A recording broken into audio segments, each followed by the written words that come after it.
Hi guys, welcome to my YouTube channel MBA Pathshala. मेरे YouTube channel MBA पाठशाला पर आप सभी लोगों का स्वागत है। और बच्चे स्टार्ट करते हैं अपना परसेंटेजेस का सेशन नंबर 7। ये हमारा सेशन नंबर 7 है। अब तक के स्टार्टिंग के 6 सेशन में मैं गेस करता हूँ आप लोगों को थोड़ा परसेंटेज के बेसिक कॉन्सेप्ट क्लियर हुए होंगे। आपको ये भी दिख रहा होगा कि हम चीजें क्वेश्चंस में कैसे अप्लाई करने वाले हैं। कुछ शॉर्टकट्स हमारे पास अभी भी बचते हैं, कुछ अप्रोचेज हमारे पास अभी हैं जिनसे हम लोग क्वेश्चंस को डील करते हैं, और उन अप्रोचेज, उन शॉर्टकट्स के बेसिस पर एग्जाम में क्वेश्चंस आ रहे हैं। ठीक है, तो बच्चे क्वेश्चन नंबर 15 तक हम लोगों ने कर लिया था। आगे बढ़ते हैं जरा। ये सेशन इन सभी एग्जाम एस्पिरेंट्स के लिए बहुत ही ज्यादा इंपॉर्टेंट होने वाला है। अगर आप इनमें से किसी भी एग्जाम को टारगेट कर रहे हैं तो ये सेशन आपके लिए बड़ा ही इंपॉर्टेंट होने वाला है। ठीक है, अगर आप लोग मेरे बारे में जानना चाहते हैं तो छोटी सी इन्फॉर्मेशन मेरे बारे में guys, and this is our official Telegram channel. ये हमारा ऑफिशियल टेलीग्राम चैनल है एमबीए पाठशाला। अगर आप लोगों ने इसको ज्वाइन नहीं करा है तो आप लोग हमारा ऑफिशियल टेलीग्राम चैनल जिसका नाम है एमबीए पाठशाला, इसको ज्वाइन कर लेना। And also do subscribe my YouTube channel MB पाठशाला। यूट्यूब चैनल को भी सब्सक्राइब कर लेना, थोड़ा बूस्ट मिलता है, मन करता है कि वहां कुछ और क्वालिटी कंटेंट डाला जाए चैनल पे। ठीक है, तो क्वेश्चन नंबर 11th हम लोगों ने कर लिया था, 12th भी हम लोगों ने कर लिया था, 13th भी, 14th भी, 15th भी। So now move to the question number 16th guys. Question number 16 की तरफ चलते हैं। In 1977, the population of 3 towns, Mirzapur, Chambal and Vasulipur, are in the ratio 368। ठीक है, 1977 में हमारे पास 3 टाउन्स हैं। पहला टाउन क्या हमारे पास मिर्जापुर, दूसरा टाउन हमारे पास चंबल है, तीसरा हमारे पास क्या है वसूलीपुर है। आर इन द रेशो, जो इनका पॉपुलेशन है, ठीक है, इनके जो पॉपुलेशन का रेशो है वो किसमें है, 3:6:8। ठीक है, 3:6:8। If their populations changes by 20%, -25%, -40% from 1977 to 1978, what is the ratio of their populations in 1978? तो 1978 में उनकी पॉपुलेशन का रेशियो कितना होगा, मुझसे पूछा जा रहा है। ठीक है बच्चे, ध्यान रखना, प्लस का मतलब होता है इंक्रीमेंट हुआ है, माइनस का मतलब होता है पॉपुलेशन डिक्रीज हुआ है। तो ये चीजें पता होनी चाहिए। ठीक है, प्लस 20% का मतलब पता क्या है, मिर्जापुर की जो पॉपुलेशन है वो 20% से इंक्रीज हुई है। तो 20% का फ्रैक्शन कितना होता है बच्चे, 1/5 होता है, ये पता होना चाहिए। एंड माई 25% का फ्रैक्शन कितना होता है, ये बात पता होनी चाहिए, 1/4। 40% का फ्रैक्शन कितना होता है बच्चे, पता होना चाहिए कितना होता है, 2/5।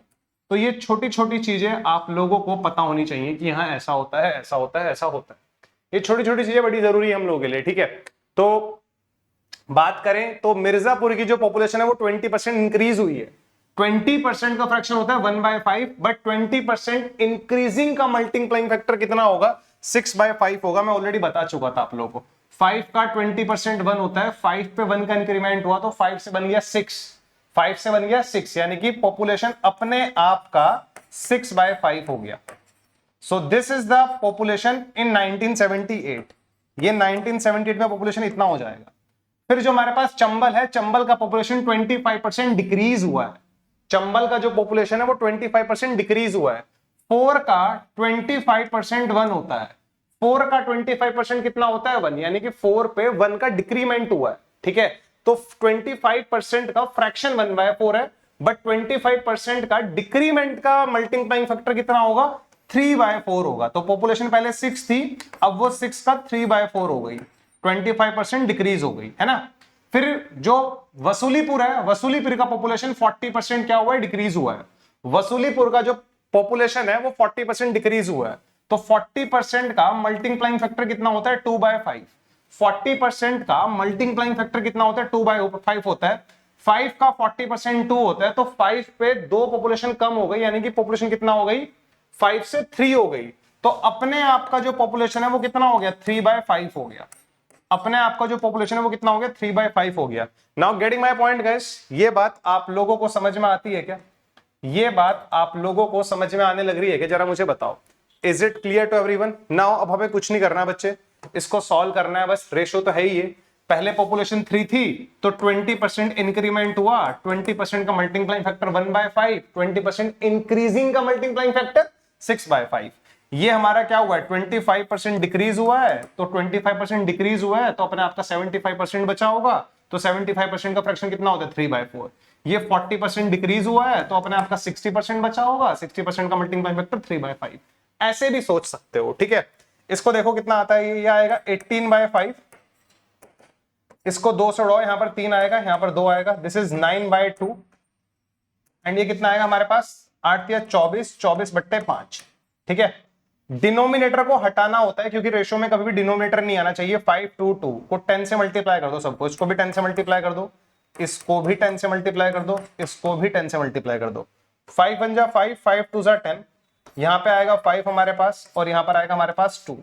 तो देखो इधर कितना आता है हमारे पास 36 आता है, इधर हमारे पास 45 आता है, इधर हमारे पास 48 आता है। मुझे लगता है यहां तक की बात आप सभी को समझ में आ गई होगी। ठीक है, बट ये तीनों के तीनों 3 से रिड्यूस हो सकते हैं। इसको 3 से रिड्यूस करोगे तो 12 आएगा, इसको 3 से रिड्यूस करोगे तो 15 आएगा, और इसको 3 से रिड्यूस करोगे तो कितना आएगा 16 आएगा। तो 12:15:16, 12:15:16 is the combined ratio of population in 1978 of Mirzapur, Chambal and Vasulipuर। तो this is our answer, ठीक है, and which is the correct answer to this question. So basically this question is totally based on the percentage fraction conversion and उनका जो multiplying factor होता है। ठीक है, 20% का multiplying factor 1/5 होता है, 25% का multiplying factor 1/4 होता है, 40% का multiplying factor 2/5 होता है। ठीक है, तो आई होप आप लोगों को ये multiplying factor पे बेस्ड क्वेश्चन समझ में आ गया होगा। ठीक है, कोई चीज 20% इंक्रीज होती है तो मल्टीप्लाइंग फैक्टर कितना होता है 6/5। 25% कोई चीज डिक्रीज होती है तो 4 का 25% 1, 4 पे 1 का डिक्रीमेंट हुआ तो it becomes 3/4 of itself. 40% population कम होती है तो 40% का मल्टीप्लाइंग फैक्टर कितना होता है 2/5, 5 का 40% 2 होता है, 5 पे पॉपुलेशन 2 कम हो गई तो कितना बचे 3/5 ऑफ इटसेल्फ। इनको मल्टीप्लाई किया तो 18/5 आया, 18/4 आया which is 9/2 and this is हमारे पास 24/5 आया। डिनोमिनेटर में यहां पर 5 था, यहां पर 2 था, यहां पर 5 था, तो 10 से मल्टीप्लाई कर दिया तीनों का, इसको 10 से मल्टीप्लाई करा, ये रहा, इधर करा, इधर करा, ये रहा, रिड्यूस करके हमारे पास आ गया 12 15 16। So this is the combined ratio of 12 population Mirzapur and Chambal and Vasulipur in 1978। So easy question था, प्रीवियस ईयर मॉक का क्वेश्चन है। ठीक है, तो आप लोग देख सकते हो, और एग्जाम में भी इस तरह के क्वेश्चंस आए हैं। मैंने तो परसेंटेजेस के सारे प्रीवियस ईयर क्वेश्चंस कवर करा रखे हैं ऑलरेडी आप लोगों को। ठीक है, तो आप लोग वहां पे देख लेना। जस्ट आपको करना क्या है बच्चे, टेलीग्राम चैनल ज्वाइन करना है एमबीए पाठशाला का, वहां पर फाइल्स सेक्शन में जाना, परसेंटेजेस के प्रीवियस ईयर क्वेश्चंस का पूरा पीडीएफ पड़ा हुआ है, आप देखना किस लेवल के क्वेश्चंस आए हैं एग्जाम में, आपको खुद लग जाएगा। ठीक है, चलो एक बार 17th क्वेश्चन को रीड करो जल्दी से, इसको सॉल्व करने की कोशिश करना कि हमारा 17th क्वेश्चन कैसे सॉल्व होगा। चलो ठीक है, देखते हैं जरा। ठीक है, आप वीडियो पॉज करके खुद से सॉल्व करने की कोशिश क्या करो। ठीक है, P earns 12% more than Q, while Q earns 16.66 less than R। ठीक है, जो P है वो Q से 12% ज्यादा अर्न करता है। ठीक है, तो first of all what is the fraction for 12%? 12% का फ्रैक्शन कितना होता है पता होना चाहिए आप लोगों को। ठीक है, जैसे मैं आप लोगों को बताऊं तो आपको कैसे रिलेट कर सकते हो। आप लोगों को पता है 1/4 कितना होता है, 25% होता है, पता है ना। 25 को इधर ले जाओ, 4 को इधर ले जाओ, 1/25 कितना होगा जरा बताना, 4% होगा क्या। ठीक है, इसको 3 से मल्टीप्लाई करो तो इधर भी 3 से मल्टीप्लाई कर दो तो हो जाएगा 3/25, उधर कितना आ जाएगा 12%, ये आएगा ना। ठीक है, तो 12% का जो फ्रैक्शन है वो कितना आ रहा है 3/25 आ रहा है। 12% का जो फ्रैक्शन है वो कितना आ रहा है हमारे पास 3/25 आ रहा है। आई होप आप लोगों को ये बात समझ में आने लग रही होगी। ठीक है, तो 12% का जो मल्टीप्लाइंग फैक्टर है वो कितना है 3/25 है। ठीक है, हाँ, तो P earns 12% more than Q, जो P की इनकम है वो Q से 12% ज्यादा है, जो P की इनकम है वो Q से 12% ज्यादा है। तो P और Q की इनकम का रेशो कितना आएगा, P की इनकम 12% ज्यादा है तो 25 का 12% 3 होता है, 25 का 12% 3 होता है। तो P की इनकम 12% ज्यादा है Q से, अगर Q की इनकम 25 है ना तो 25 का 12% कितना होता है 3, तो 25 प्लस 3 कितना होता है 28। तो P और Q की इनकम का रेशियो कितना आ जाएगा 28/25। पहला पॉइंट तो ये, या तो ऐसे कर लो, वरना बच्चे पता क्या कहते हैं, सर हमने Q की इनकम को 100 मान लिया था, Q की इनकम हमने 100 मानी तो P की इनकम कितनी आ गई 112, हमने इसको रिड्यूस कर दिया 4 से तो ये भी आ गया 28/25। आप ऐसे भी कर सकते हो, आएगा 28/25 की उनकी इनकम का रेशो, उसमें कोई कंजूसी नहीं है। ठीक है, फिर वाइल के बाद क्या लिखा हुआ है, Q earned 16.66% less than R, जो Q की इनकम है वो R से 16.66 कम है। तो सही बात, फिर 16.66% का फ्रैक्शन कितना होता है बच्चे, 1/6 होता है। 16.66% का फ्रैक्शन कितना होता है, 1/6 होता है, ये सभी को पता है, ठीक है। तो यहां से अगर मैं Q और R की इनकम का रेशियो निकालूंगा, अगर मैं यहां से Q और R की इनकम का रेशियो निकालूंगा तो कितना आएगा, Q earns 16.66% less than R। तो 6 का 16.66% कितना होता है, 1 होता है। 6 का 16.66% कितना होता है, 1 होता है। 6 का 16.66% 1 होता है। अगर R की इनकम 6 है तो Q earn 16.66% less than R। 6 का 16.66% 1 होता है, तो 6 में से 1 गायब कर दो, कितना आ जाएगा, 5 आ जाएगा। तो यहां से Q और R की इनकम का रेशियो कितना आ रहा है, 5/6। क्या ये बात आप लोगों को क्लियर है, ठीक है। पहली बात तो ये, इतना क्वेश्चन पढ़ने के बाद आप लोगों को इतनी क्लैरिटी हो जानी चाहिए थी। सिंपल सा पॉइंट ये है, ठीक है। नाउ भाई P का इनकम 12% ज्यादा था, तो 12% का फ्रैक्शन होता है 3/25, ठीक है। 12% का फ्रैक्शन होता है 3/25, 25 का 12% 3 होता है। किससे ज्यादा था, Q से। अगर Q का इनकम 25 है तो P का इनकम 25 + 3 कितना होगा, 28 होगा। पहला पॉइंट तो अपने को समझ में आ गया। फिर दूसरा पॉइंट, 16.66% कितना होता है, 1/6 होता है। 16.66% कितना होता है, 1/6 होता है। तो 6 का 16.66% कितना होता है, 1 होता है। 6 का 16.66% कितना होता है, 1 होता है। अगर हमें क्या बोला जा रहा है, Q earns 16.66% less than R। यदि R का इनकम 6 है ना, तो Q का इनकम कितना होगा, 6 का 16.66% 1 होता है, 6 - 1 5 होगा। बच्चे अगर मैं यहां पे देख पा रहा हूं ना, तो Q का इनकम 25 है, यहां पर 5 है। जस्ट मल्टीप्लाइड बाय 5, इसको 5 से मल्टीप्लाई कर लो, तो ये बन जाएगा हमारे पास 25/30। ये बात आपको समझ में आ गई होगी। तो यहां से PQR की इनकम का रेशो आ जाएगा। तो P की अगर इनकम 28 है तो Q की इनकम 25 है और R की इनकम कितना है, 30 है। यहां तक की बात आई थिंक आप लोगों को बिल्कुल क्लियरली समझ में आ गई होगी, और यहां तक किसी को कोई डाउट नहीं होना चाहिए। यहां तक किसी को कोई डाउट नहीं होना चाहिए बच्चे, ठीक है। चलो आगे बढ़ते हैं। If P Q and R spend, देखो क्या बोला जा रहा है हमसे, ध्यान से देखना। PQR, P spend 75%, Q spend 80%, R spend 84%। P spend 75%, Q spend 80%, R spend 84% of their respective incomes. वो अपनी इनकम का इतना इतना परसेंट खर्च कर देते हैं। So what is the ratio of their savings, what is the ratio of their savings, उनकी सेविंग्स का रेशियो कितना होगा। अगर वो इतना स्पेंड कर रहे हैं तो सेविंग कितनी होंगी, 25%। कोई अगर 75% खर्च कर दे रहा है तो उसकी सेविंग्स कितनी होंगी, 25%। तो इसका 25% निकालने का मतलब है इसका 1/4 निकालना है। PQR की इनकम का रेशियो कितना है, 28, 25, 30। यार मैं ना इसको इधर लिख रहा हूं, मेरे पास थोड़ा स्पेस कम पड़ेगा, तो ये तुमने आई थिंक नोट कर ही लिया होगा, वरना पीछे करके नोट कर लेना इसको, ठीक है। हाँ, तो यहां से PQ और R की इनकम का रेशियो कितना है, 28, 25, 30। 28, 25, 30। PQR की इनकम का रेशियो कितना है, 28, 25, 30। अब देखो जरा, P ने कितना खर्च कर दिया, 75%। P ने अगर 75% खर्च करा तो सेविंग कितना होगी उसकी, 25%। इसका 25% निकालो, यानी कि 1/4। तो 1/4 ऑफ 28। चलो, एंड Q ने कितना खर्च किया है, 80%। Q ने कितना खर्च किया है, 80%। तो 80% खर्च किया है तो 20% सेविंग्स होंगी। 20% निकालो इसका, यानी कि 1/5, 1/5 ऑफ 25 है ना। फिर हमारे पास 84% उसकी क्या है, एक्सपेंडिचर है। जो R है वो 84% खर्च करता है, तो सेविंग कितनी होंगी उसका, 16%। 16% निकालो, इसका कितना आएगा, 16% का फ्रैक्शन 4/25 होता है, पता होना चाहिए। जस्ट यहीं से जैसे रिलेट किया था भाई, मतलब आपको समझ में आया होगा। 4% का फ्रैक्शन होता है 1/25, तो 16% का कितना होगा, 4 से मल्टीप्लाई कर दो, 4/25। तो हमें क्या निकालना है इसका, 4/25 ऑफ 30। तो ये इनकी सेविंग्स का रेशो आ रहा है। इसको सोल्व करूंगा तो 7 आ जाएगा, इसको सोल्व करूंगा तो यहां पर 5 आ जाएगा। यहां पर हमारे पास कितना आएगा, 6 आएगा, 5 आएगा। 6 इंटू 24/5 है ना, 24/5। 5 से मल्टीप्लाई कर दो, यहां पर 35 आएगा, यहां पर 25 आएगा, यहां पर 24 आएगा। तीनों रेशोज का 5 से मल्टीप्लाई कर दिया, ठीक है।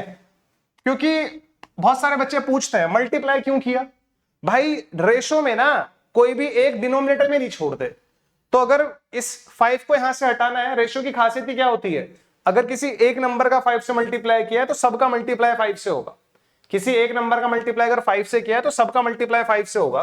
तो मैंने इन तीनों का मल्टीप्लाई 5 से कर दिया, इसका भी और इसका भी, इसका भी। तो जैसे इधर रिड्यूस हो गया, 35 आया, 25 आया, 24 आया।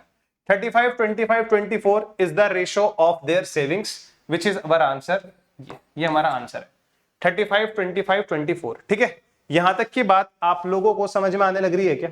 ठीक है, यहां तक की बात आप लोगों को समझ में आने लग रही है। सो this is the answer of the 17th question. I hope आप सभी को समझ में आ रही है, आने लग रही होंगी चीजें। आगे बढ़ते हैं बच्चे 18th क्वेश्चन की तरफ। ठीक है, ये क्वेश्चन एक बार आप लोग देख लो जरा। ठीक है, यार यहाँ पे क्या आएगा वो अपने को चेक करना पड़ेगा। 1 मिनट रुक सकते हो क्या? रुक ही जाओगे तुम तो वैसे यार, कभी कभी लगता है कि चलो अब ठीक आ जाएगा। ये सब हो गया, ये भी हो गया, ये भी हो गया। 18th पे जाना है ना, चलो ठीक है। The percentage increase in the sales volume. 18 number question देखो, जल्दी से इसको रीड करो, वीडियो पॉज करके रीड किया करो, सॉल्व किया करो, नहीं होता फिर सॉल्यूशन देखा करो। The percentage increase in the sales volume of a company over the previous year, over the previous year during 15 to 18 is shown in the following table. What is the percentage increase in the sales volume from 14 to 18? What is the percentage increase in the sales volume from 14 to 18? देखो कितना प्यारा question है।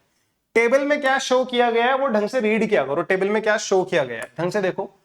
The percentage increase in the sales volume of a company over the previous year during 15 to 18, मतलब 2015 से लेके 2018 तक हर साल कितना इंक्रीमेंट हुआ है सेल्स वॉल्यूम में, वो हमें दे रखा है। 2015 में 16% इंक्रीमेंट हुआ है, ये परसेंटेज में दिया हुआ है, परसेंटेज इंक्रीज 16% इंक्रीमेंट हुआ है। यहां पर हमारे पास 25% इंक्रीमेंट हुआ है, ये हमारे पास 30% इंक्रीमेंट हुआ है। ठीक है, और ये हमारे पास 40% इंक्रीमेंट हुआ है।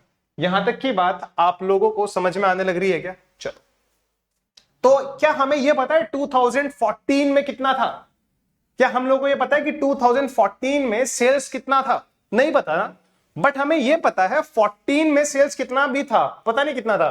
15 में वो 16% इंक्रीज हुआ, फिर 16 में वो 25% इंक्रीज हुआ है, फिर 17 में वो 30% इंक्रीज हुआ है, और 18 में वो 40% इंक्रीज हुआ है। फाइनली 80% इंक्रीज होने 40% इंक्रीज होने के बाद वो 19 का सेल्स बन गया।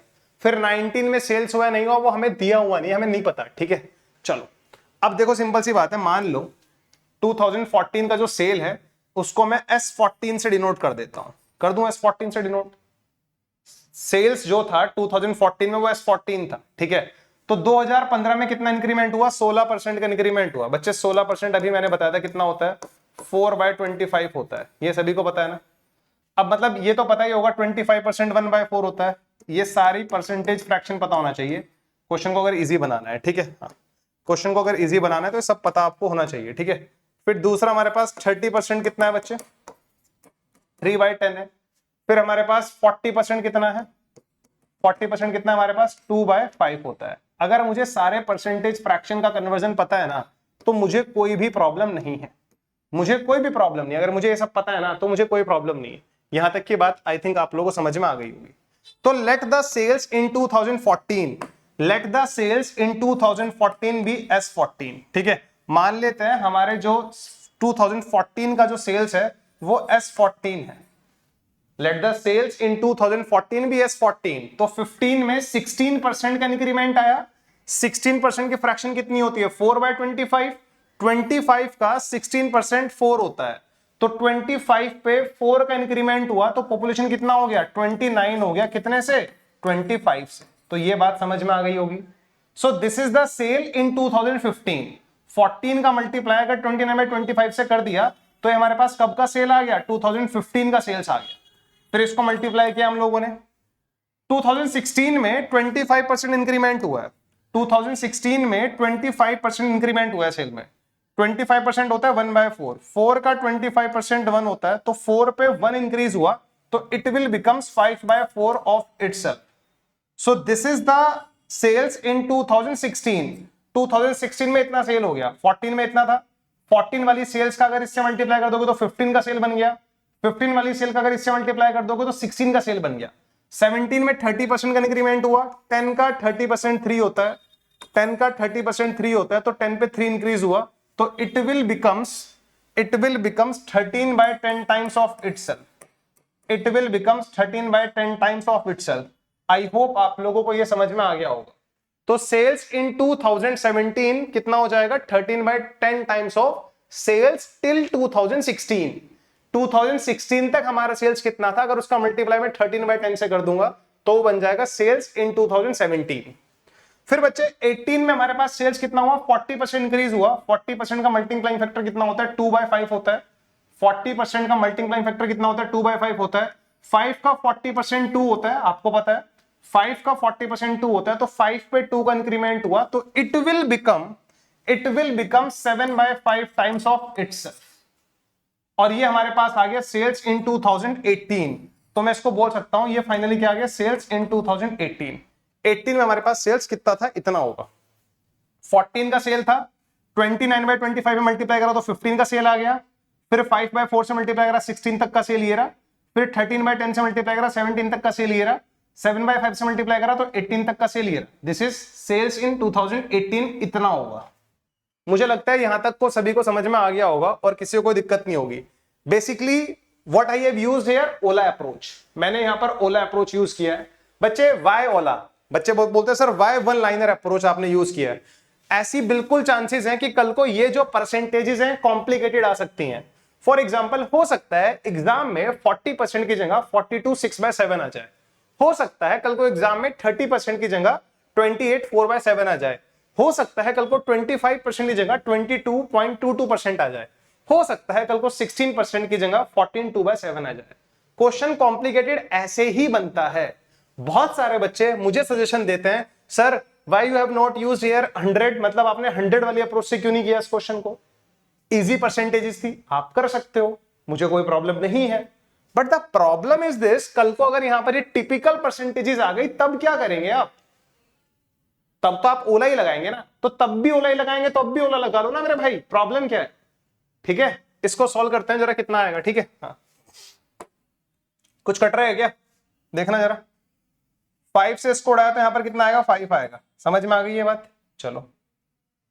तो आई थिंक और तो कुछ रिड्यूस नहीं हो रहा है मेरे भाई। ठीक है, चलो कोई प्रॉब्लम नहीं है। तो सेल्स इन 2014 उसको इधर लिया ना, अपॉन सेल्स इन 2018 मल्टीप्लाई करो, 10 इंटू 5 कितना होता है 50, 50 इंटू 4 कितना होता है 200, 200 इंटू 5 कितना होता है 1000, तो ये आ जाएगा हमारे पास 1000 अपॉन 29 इंटू 13 इंटू 7, 13 इंटू 7 कितना होता है, ये सही किया ना मैंने, 5 इंटू 4 20, 20 इंटू 5 100 इंटू 100 10,000 आएगा ना। ऐसा होगा क्या, 10 है ना यार, मैं भी कैसे बेवकूफ हूं। 5 इंटू 4 20 इंटू 5 100 इंटू 10,000 आएगा। ऊपर देखना कितना आ रहा है, 29 इंटू 13 इंटू 7। ठीक है, 29 इंटू 13 इंटू 7 करना जल्दी से, कितना आएगा, 13 इंटू 7 तो 91 होता है, 91 का 29 से मल्टीप्लाई करो जरा, कितना आएगा, 91 का 29 से मल्टीप्लाई करो जरा, कितना आएगा, 2639 आएगा। ठीक है, कितना आएगा, 2639 आया। ठीक है, आई होप सभी को समझ में आ गया होगा। तो this is the ratio of sales in 2014 and sales in 2018।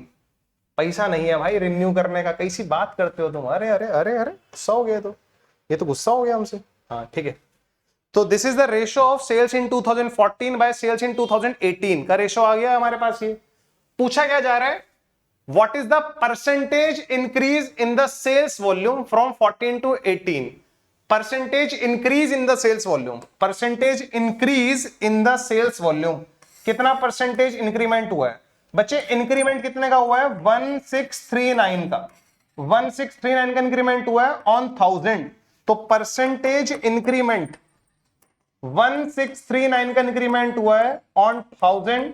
To find the percentage we need to multiply by 100, इसको डिवाइड कर लेना, आंसर आएगा 163.9%। Please check it out guys, 163.9 is the correct answer to this question. I hope आप लोगों को ये question समझ में आया होगा, ठीक है।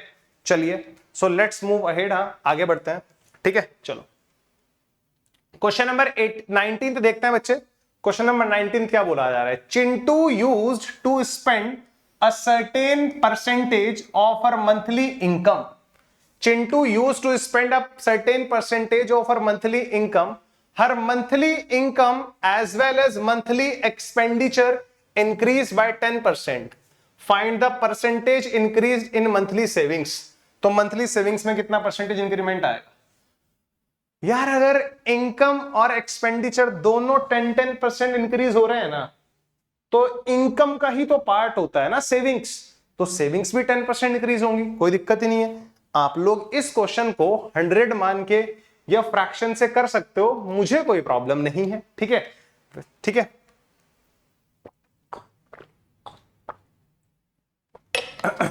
चलो, Chintu used to spend a certain percentage of her monthly income, कुछ भी मान लो, कोई दिक्कत नहीं है। Certain percentage of her monthly income, ठीक है, कुछ भी मान लो, कोई दिक्कत नहीं है। मान लो उसकी जो मंथली इनकम है ना, हाँ मान लो जो उसकी मंथली इनकम है वो कितना है, 100 है हमारे पास। हाँ जो मंथली इनकम है वो मान लो कितना है, 100, ठीक है, कुछ भी मान सकते हो।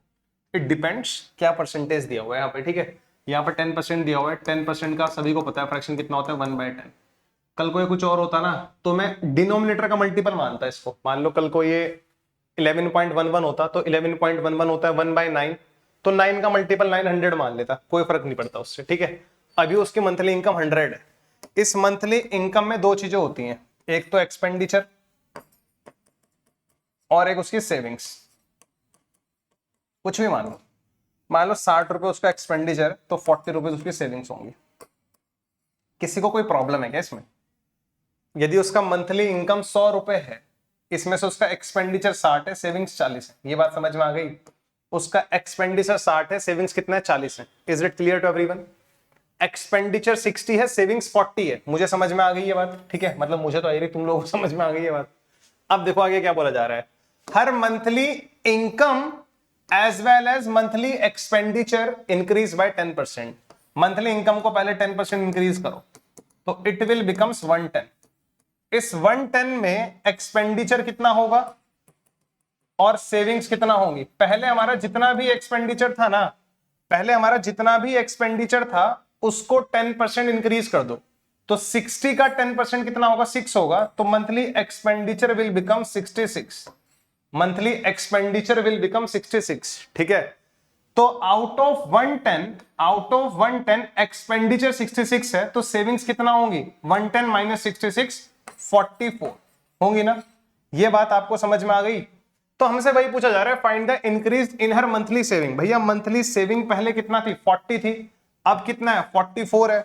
40 से कोई चीज 44 हो गई तो 4 का इंक्रीमेंट आया ऑन 40, तो परसेंटेज इंक्रीमेंट निकालना है यहां पर भी, ठीक है। तो 4 का इंक्रीमेंट आया ऑन 40, 1/10 दुनिया को पता है कितना होता है, 10%, ठीक है। कैसे भी कर लो कोई प्रॉब्लम नहीं है अपने को, कैसे भी कर लो अपने को कोई प्रॉब्लम नहीं है। एंड यहां तक की बात आप सभी लोगों को क्लियर हो रही होगी, ठीक है। चलिए बच्चे, is it clear to everyone? ठीक है, यहां तक की सभी बात आप लोगों को समझ में आने लग रही है क्या, जरा मुझे बताओ। यहां तक की सभी बात आप लोगों को समझ में आने लग रही है क्या? चलिए, यहां तक किसी को कोई प्रॉब्लम नहीं होनी चाहिए। This was our question number 19। तो मतलब बड़ा इजी क्वेश्चन है, नेक्स्ट टाइम से आप ध्यान रखना। वो अगर बोलता है ना कि इनकम, उसने बोला इनकम भी 20% इंक्रीज हो गई, एक्सपेंडिचर भी 20% इंक्रीज हो गया, मतलब दोनों अगर सेम इंक्रीज हो रहे हैं, तो आप आंख बंद करके बोल देना भैया सेविंग्स में 20% इंक्रीज होंगी। यहां से हमने यही तो सीखा, क्योंकि इनकम के दो कंपोनेंट होते हैं। इनकम के क्या होते हैं, दो कंपोनेंट होते हैं, एक्सपेंडिचर और सेविंग्स। टोटल कितने कंपोनेंट हैं, 3 कंपोनेंट है। टोटल कितने कंपोनेंट है, 3 कंपोनेंट है। इनकम है, एक्सपेंडिचर है, सेविंग्स है। टोटल 3 कंपोनेंट है, इनकम है, एक्सपेंडिचर है, सेविंग है। अगर हमारी इनकम भी इंक्रीज हो रही है, एक्सपेंडिचर भी इंक्रीज हो रहा है, तो इनकम भी उसने 10% से बोला था, एक्सपेंडिचर भी 10% से बोला था, तो हमारी सेविंग्स भी 10% से इंक्रीज होंगी, दैट्स इट। हमारी सेविंग्स भी 10% से इंक्रीज होंगी, दैट्स इट, ठीक है। चलिए, आई होप यहां तक की बात आप सभी लोगों को समझ में आ रही होगी, ठीक है। चलो, is it clear to everyone?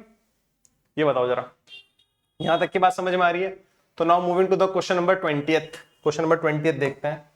A man spends 75% of his income. A man spends 75% of his income. If his income is increased by 20% and expenditure is increased by 10%.